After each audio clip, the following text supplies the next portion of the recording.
Thank you for that. Next will be Kyle Blackson. I said that right.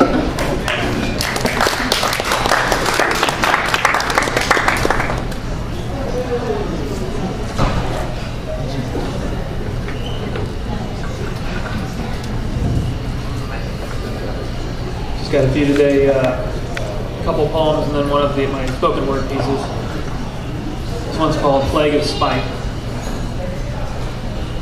Helplessness in life and inability in death succumb that way together, when in all of life's triumphs over evils and sin there may yet be one final failure.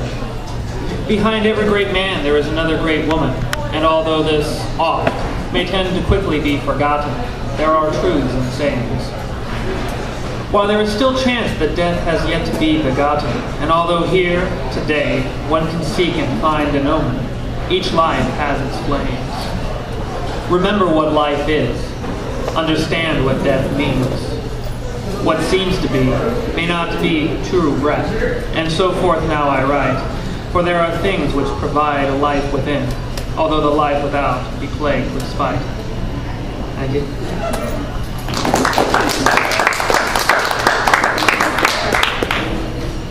This might sound a little odd. I like to read different poems depending on the mood and different voices, so bear with me, not too much like. This is Rage of the Splitting Mind. Rage within the heart to conquer the mind. For against the brute cacophony moon, no swelling thoughts can stand against such kind.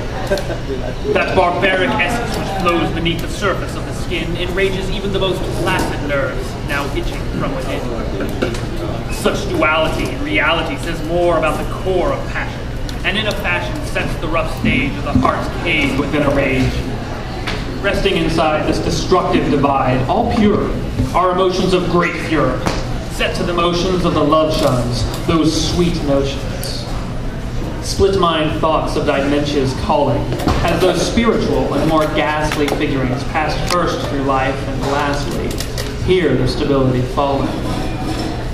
Crazes, matted and craving caused, followed quickly and hadn't paused when as such the diluted pieces of the split mind so distraught struggled thus within, against everything considered, felt, and thought.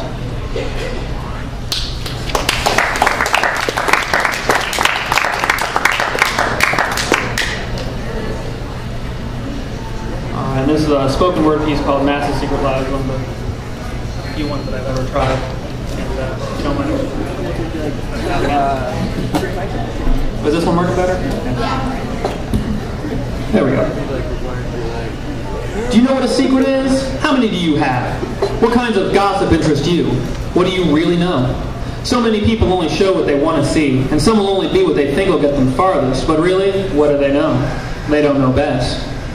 Ambiguity leaves things open to interpretation. That's why poets work words the way they do. But art is art, and damn it, I am me. I'm straightforward, no secrets or lies, I am me. When you look at me, I know exactly what you see, because I know me best and show it so. What I am ain't covered with deceit, and when we meet there will be no denying my simplicity. I'm not saying that I'm simple, mind you.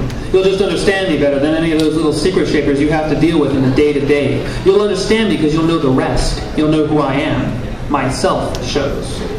I put it to the test every day and night. Every second that I think about thinking. I drink in myself, dwell, and reach inside this chest. I reach into my heart, dissect it with my mind. I look to find my own light that blinds the little secret shakers, the lie makers and fiction shakers, because really, what do they know? Sometimes they don't know what secrets are. They think they're so out there. So tender in the world they think they are. Well, can't get everything wrong, but they don't know why. They really don't know where they stand, so you always see them tripping over themselves, all just stumbling along. These people don't know best. Now, I'm not saying I know best, but I might know better than most. Any poet will tell you, Whitman firstly, that a poet sees what's missed and then he turns it into art. You see me, and then you hear me. You hear what I say and it makes you sense of what you've seen, because admit it, there are things you don't understand. Even I wonder over things until some blind prophet opens my eyes for me. Everything that is and are is just a representation of what has been. I'm not saying anything new, but people forget things they never knew. When you hear my words, these poets' words, you know these things. I watched you turn your head and listen, captivated, because you either knew this all already or needed to. When you look at me, I know exactly what you see, because what I say makes you really think about it. Damn it, I am me, and this art is my art. I'll spin it like Poe or E.E. Quote the poet, I am me. Thank you.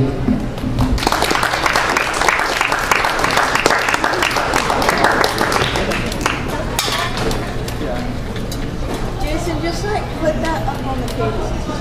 I didn't even know it was down. Thank you. Next up we have Errol, who will be reading.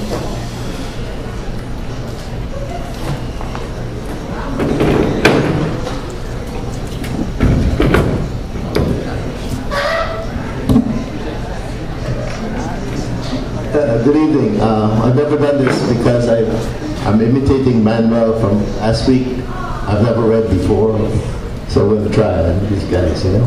So I'm back after this, but the first ones I'm going to do, I'm going to kind of read from this thing here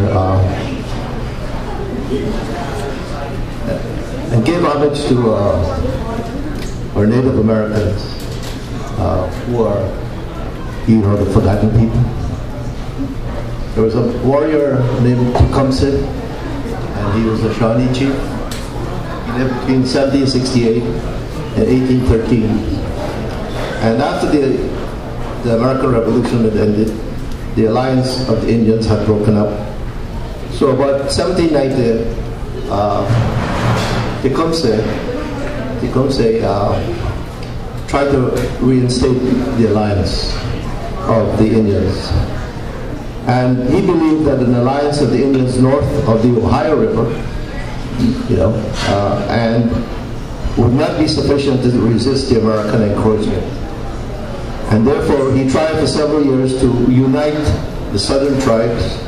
He was from the north, the southern tribes, the Cherokee, the Chickasaw, the Choctaw, and the Creek, with the northern tribes of Miami, the Shawnee, the Potawatomi, and others, in order that the Indians would present a united front against the Americans who were encroaching on their land.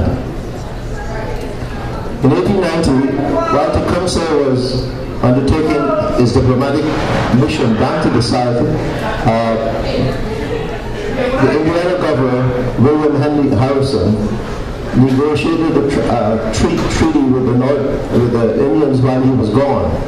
And when he came back, he was not too happy. He was very angry, actually.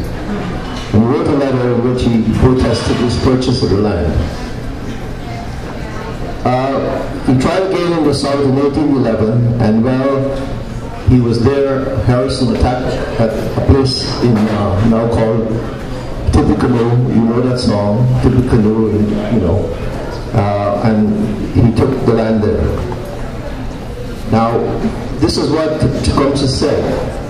I'll just read a part of it, what he said to his letter to Harrison in 1810. I'm just going to read this one. It is true I am a Shawnee, my forefathers were warriors.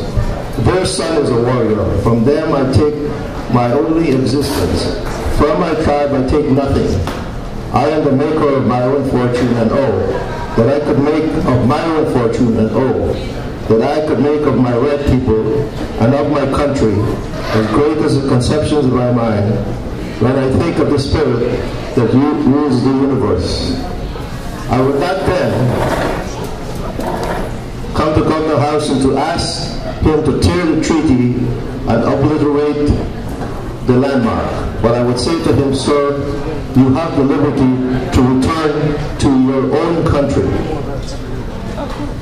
That being such, tells me that once, now until lately, there was no white man on this continent, that it all belonged to red men, children of the parents placed on it by the Great Spirit that made them to keep it, to traverse it, to enjoy its productions, and to fill it with the same race, once a happy people, since made miserable by the white people, who are never contented, but are always encroaching.